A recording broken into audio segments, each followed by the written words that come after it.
Друзі, всім привіт! Дивіться, що я сьогодні для вас маю. Це є Binoc-Tem. Це є ще один Binoc-Tem. Ну, як ви зрозуміли, ще один Binoc-Tem. Як ви зрозуміли, ще один Binoc-Tem. А також трішки не в касу, але Yenoptem 10. Ось. І що я, власне, хотів вам показати. Ну, зрозуміло, що це стандартний одношаровий Binoc-Tem 50-х років. Можете загуглити рік випуску. Це магнієвий корпус. Перший, хороший, легенький такий. Ну, відносно легенький, звісно. Ну, суть в тому, що тут просвітлення одношарове і зовнішні поверхні не просвітлені. Бачите, оце стандартне просвітлення. Ось з таким просвітленням цей з Єна випускали свої біноклі дуже довгий період, десь приблизно з кінця 40-х по 70-ті роки. Тобто, грубо кажучи, 20, а то й більше років біноклі мали незмінну якість. Далі в нас є ось такий Binoc-Tem, де написано Multi-Coated. Видно, що це є багатошарове просвітлення.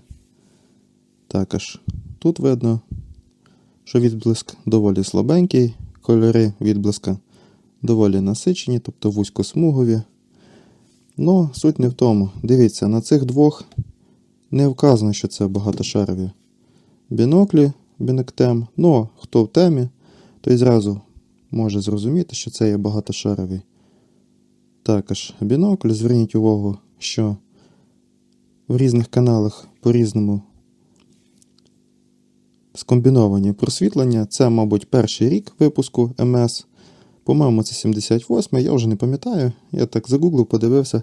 Ну, на пам'яті всі біноклі, звісно ж, не пам'ятаю. Можете самі загуглити, подивитись. І прикол в тому, що CSN не вказали тут Multi-Coated. Хоча це, ви бачите, що це Multi-Coated. Я, до речі, колись думав, що якщо не вказано Multi-Coated, то, ймовірніше за все, не всі елементи Multi-Coated. Ну, коли я почав перебирати ці біноклі, то в принципі, вони точно Multi-Coated, та і коли корпус вони поміняли призми, і дані призми є тільки Multi-Coated. А дані лінзи теж, ну, фактично, тільки Multi-Coated. Просто сам Multi-Coated налаштований по-інакшому, і зараз ми до цього ще дійдемо. Зверніть увагу далі. Ще один бінокль, це теж не вказано, що він Multi-Coated, але це теж Multi-Coated. І зверніть увагу, тут уже розбіжність не така велика по просвітленню, хоча вони також відрізняються. Ну і морда також. Тобто самі об'єктиви теж інакші. Ну і ще то, що я казав, не в касу, це є 10 на 50. Він точно Multi-Coated. І гляньте, яке тут просвітлення. Тобто бачите, що жовтих кольорів більше. Ну так, до чого цей весь сербор. Я зняв світлопропускання цих Binoc-Temів. Ну, власне, ось цього я не знімав, бо він схожий до ось цього. А от оцей, грубо кажучи, із перших Binoc-Tem багатошаровий, на якому не вказано багатошаровий. Далі точно багатошаровий і стандартний базовий одношаровий. Ось так от три біноклі. Стандартний базовий одношаровий показав по червоному, зеленому, синьому 75, 81, 56%. Маємо стандартну криву одношарову. В принципі, досить непогані результати, як для одношарового бінокля, та ще й без просвітлених зовнішніх поверхень. Рахуйте, що 5% втрачається на одній, 5% на другій. Далі, що цікаво, це той, на якому написано Multi-Coated MS, ось цей, де є жовті лінзи. І він максимально нейтральний, це, мабуть, самий нейтральний єновський бінокль, який в мене взагалі був. Я наміряв 84, 83, 60%, причому ці 60 з краю спектру. Реально він дуже нейтральний бінокль. По кольоропередачах показує приблизно як і топи того часу. Но саме абсолютне світлопропускання, звісно, не дотягує до топів, до тих же 90-92%, як було в той час. Ну, тим не менше, це дуже гарний результат, як для такого бінокля. Вони, рахуйте, недорогі. І тому ось такий нейтральний бінокль МС. Ну, саме цікаве, що це ось цей бінокль, на якому не написано МС. Гляньте, які тут показники. 75, 94, 54%. Тобто по червоному і по синьому в нього такий самий відсоток, як в одношарового, по синьому навіть трішки гірше. Ну гляньте, 94% по зеленому. Тобто в одній точці вони витягнули максимум. Ну і не секрет, що багатошарове просвітлення можна по-різному налаштувати, тобто можна налаштувати як на максимальне пропускання в одній точці, так само і зробити бінокль із нейтральною кольоропередачею, але гіршим пропусканням. І тому, і дивіться, і це МС, і це МС. До речі, я ще провів тест на багатошаровість. Я думаю, що ви знаєте, що біноктеми використовують в окулярах схему Кельнера, а Кельнер має родову болячку, це є засвіти і зайчики від точкових джерел світла, тобто від ліхтарів. Це так роблять всі кельнери, і єдине, що може його виправити, це фактично або збільшення фокусних відстаней, чого тут ми, звісно, не зробимо. А другий момент – це покращення просвітлення, власне, тому і видно, де МС просвітлення. Так от, я додав фотографії, які ловить бліки ось такий біноктем 7х50, стандартний, із одношаровим просвітленням.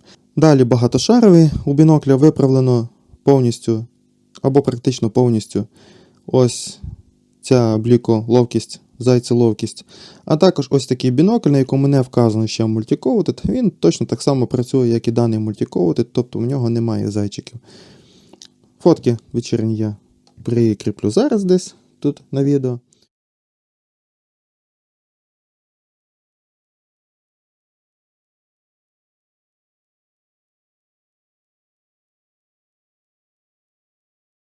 Ну і що я ще хотів сказати. Ну, ви розумієте, що ці багатошарові покриття були досить нестабільні. Навіть можна побачити, що ось тут в одному каналі одне багатошарове, в другому друге. Тут скомпенсували. Тобто поведінка така сама, як і з радянською оптикою.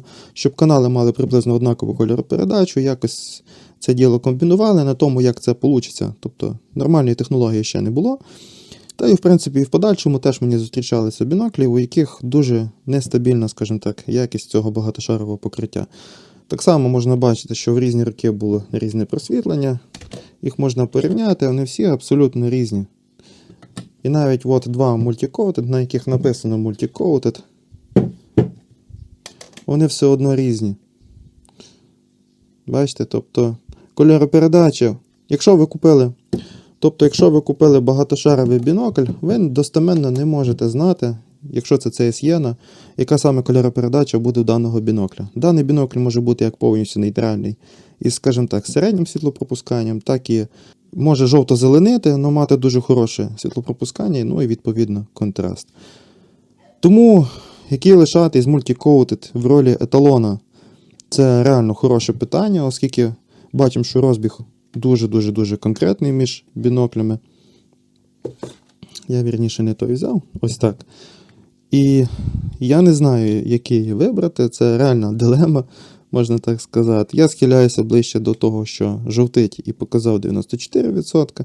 З іншого ж боку, хочеться мати і нейтральний, і тому я реально не знаю, якийсь потрібно залишити із цих двох. Вони обидва в прекрасному стані. Тому отака історія серед багатошарових біноклів, виготовлений на Carl Zeiss IENA.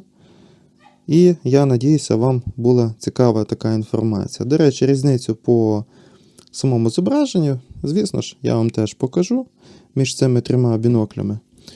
Єдине хочу додати, що одношарові біноклі мають незначну теплинку, але її практично не видно. І якщо ви звикли до радянської оптики, то дані біноклі взагалі дуже нейтральні. Ну, це розбивається після того, коли ви берете справді нейтральний бінокль, і він дійсно нейтральний. І після такого нейтрального бінокля, уже одношаровий, дає легко-легко зеленцю. Ну, а це, звісно, люто жовтить, зеленить, прям як радянська оптика, ну тільки контраст на 2 голови вище, звісно ж. Ну що ж, друзі, приємного перегляду, надіюсь, вам було цікаво, якось так. Всім пока. Так, ну і найцікавіше, глянемо. Одношаровий біноктем. Ось така картинка у одношарового біноктема. Тепер Multi-Coated такий із нейтральною кольоропередачею. Він світліший, контрастніший і реально нейтральний. А тепер глянемо Multi-Coated такий із теплої кольоропередачі. Ось така різниця. І він теплий. Ну, не як радянський, але достатньо теплий, як для Єни. І глянемо різкість в центрі. Біноктем одношаровий. Ну, різкість прекрасна, чого було і чекати. Зверніть увагу на кольора і мікроконтраст. Тепер перевожу у МС нейтральний. Отже, багатошаровий нейтральний бінокль.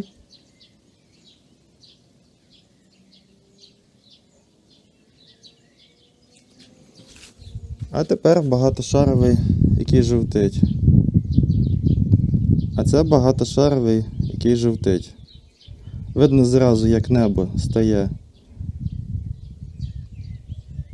слабо насиченим. Різкість контрасту дуже хороший, мікроконтраст на деревах просто вау. Ну, блін, бінокль жовтить. Ось така історія.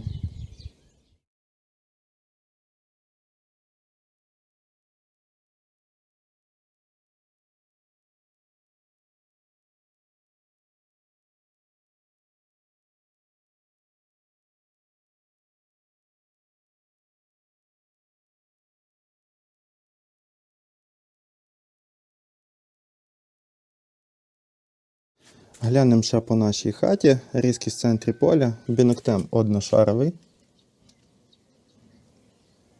Отже, зображення із одношарового біноктема. Дуже пристойний контраст, кольори, різкість як на 50-ті роки, реально топ. Тепер глянемо багатошаровий нейтральний. Ось багатошаровий нейтральний бінокль. Рівномірно, світліший і трошки нейтральніше, ніж одношаровий. А тепер глянемо багатошаровий, який жовтушний. Ну і ось багатошаровий, який жовтушний. Все-таки 94% по зеленому дають свої плоди. Контраст виглядає реально пречудовий. Контраст і за рахунок цього і мікроконтраст, і різкість. Все дуже-дуже-дуже на високому рівні. Ну, а знову ж таки, бінокль відразу видно, наскільки він жовтий. І давайте глянемо зараз в одношаровий, який всі кажуть, що він, в принципі, трішки теплить. От глянемо знову одношаровий. І видно, наскільки одношаровий нейтральніший після такого залипушного, жовто-залипушного МС. Правда? Я думаю, що видно. Ну що ж, друзі, я надіюся, вам було цікаве таке порівняння і ви знайдете з цього щось нове для себе.